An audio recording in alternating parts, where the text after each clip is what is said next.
কারণ আমি যতটুকু মানে মুখে মুখে যতটুকু শুনেছি, আমি কি বলে রিপোর্টটা এখনো পাইনি, মুখে মুখে যতটুকু শুনেছি সেটা হচ্ছে যে জিনিসটা খুবই আনএক্সপেক্টেড ছিল। আর ভাবে ইকরার মৃত্যু ঘটনায় সময়ের সঙ্গে যেন বেড়েই চলেছে ধোঁয়াশা। ইকরার পরিবারের দাবি ছিল আলভির পরকীয়ার জন্য ইকরা আত্মহত্যা করেছে, কিন্তু এই গল্পের মোড় ঘুরে যায় ইকরার একটা স্মোকিংয়ের ভিডিও প্রকাশের পরে। আলভি অভিযোগ তুলেছিল তার স্ত্রী ইকরা মাদকে আসক্ত ছিলেন এবং তারপরে ইকরার এমন ভিডিও প্রকাশে ধোঁয়াশা বাড়ে ইকরার মৃত্যু ঘটনায়।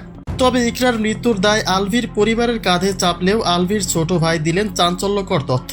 তিনি বললেন ইকরা তাকে খুব ভালোবাসতেন, তার যত্ন নিতেন, কিন্তু হঠাৎ করে এমন অপ্রত্যাশিত ঘটনা চরমভাবে মর্মাহত করেছে তাকে। ভাবি আর আমি মানে খুবই ক্লোজ ফ্রেন্ড ছিলাম বিগত 10-15 বছর ধরে। We were very good friends. Even আমার কোনো সাইকোলজির কোনো ইস্যু হলে আমি ভাবির সাথে শেয়ার করি, ভাবির কোনো কিছু ভাবি আমার সাথে শেয়ার করে। ইকরা সম্পর্কে কোনোই সমালোচনা করেননি আলভির ছোট ভাই। তিনি বরং ইকরার প্রতি সম্মান রেখে তার সকল গুণাগুণের প্রশংসা করেছেন। তবে ইকরার যে স্মোকিংয়ের ভিডিও ভাইরাল হয়েছে সেটাই এখন মুখ্য বিষয়। সোশ্যাল মিডিয়ায় একাধিক খবরের হেডলাইনে উঠে এসেছে মাদক সেবন করতেন ইকরা, আর তারই একটা মুহূর্ত ফাঁস হয়েছে। অতএব এই ভিডিওকে কেন্দ্র করে শুরু হয়েছে নানা জল্পনা কল্পনা। অনেকের ধারণা নেশা করে মাতাল হয়ে আত্মহত্যা করেছেন ইকরা, আবার কেউ বলছে নেশাখোর বন্ধু বান্ধবীরাই ইকরার জীবনটা ধ্বংস করেছে।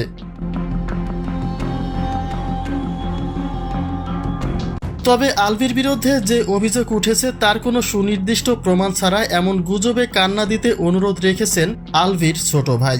তিনি বলেছেন আলভি খুব তাড়াতাড়ি দেশে ফিরবেন এবং দেশে ফেরার পরে তার মুখ থেকে সব জেনে নেবেন। তিনি বলেন ভাবির সঙ্গেও এমন কোনো ঝগড়া ফাসাদ সৃষ্টি হয়নি যার জন্য আত্মহত্যা করতে হবে। কম বেশি দ্বন্দ্ব ফাসাদ সকল সংসারেই থাকে, কিন্তু সেগুলি নিশ্চয়ই তার জন্য যথেষ্ট নয়। অতএব ইকরার মৃত্যু ঘটনায় অন্য কোনো রহস্য থাকতে পারে বলে মনে করছেন আলভির ছোট ভাই।